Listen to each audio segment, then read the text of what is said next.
नमस्कार। स्वागत है आपका धार्मिक कथा चैनल में। प्रिय भक्तों, आज का विषय बहुत ही संवेदनशील और भय पैदा करने वाला माना जाता है। अक्सर लोग घबरा जाते हैं जब घर में भगवान की मूर्ति खंडित हो जाती है। कुछ लोग कहते हैं, यह अशुभ है, अब अनिष्ट होगा, भगवान नाराज हो गए। लेकिन क्या वास्तव में ऐसा है? आज की इस कथा में हम जानेंगे शास्त्रों के अनुसार खंडित मूर्ति होने पर क्या करना चाहिए और क्या नहीं। मूर्ति खंडित होने का अर्थ क्या है? भगवान पत्थर या धातु में नहीं, भावना में बसते हैं। मूर्ति का खंडित होना यह संकेत नहीं कि भगवान नाराज हैं, बल्कि यह एक भौतिक घटना है। डरने की आवश्यकता नहीं, लेकिन लापरवाही भी नहीं करनी चाहिए। शास्त्रों में खंडित मूर्ति के बारे में क्या कहा गया है? गरुड़ पुराण और पद्म पुराण में उल्लेख मिलता है।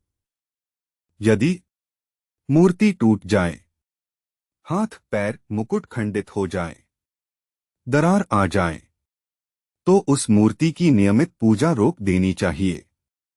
लेकिन इसका अर्थ यह नहीं कि मूर्ति का अपमान किया जाए।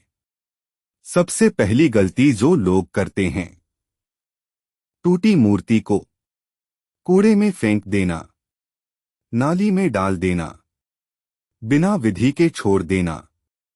यह बहुत बड़ा दोष माना गया है। मूर्ति भले खंडित हो, लेकिन वह पूज्य रहती है।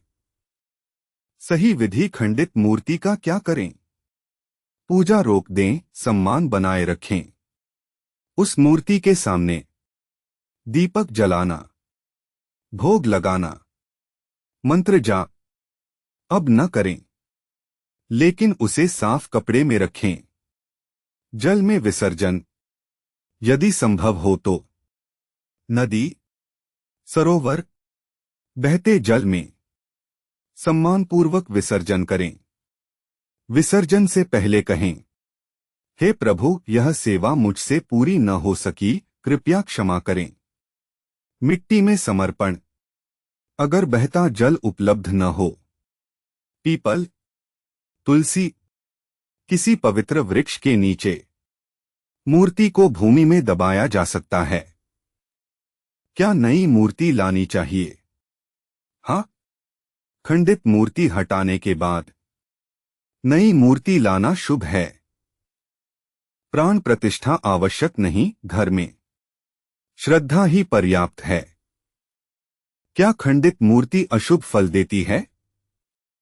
नहीं, अशुभ तब होता है जब अपमान किया जाए, डर फैलाया जाए, विधि का पालन न किया जाए। भगवान भाव देखते हैं, भय नहीं। अगर कभी भगवान की मूर्ति खंडित हो जाए तो डरिए मत। श्रद्धा, सम्मान और सही विधि, यही सबसे बड़ा उपाय है।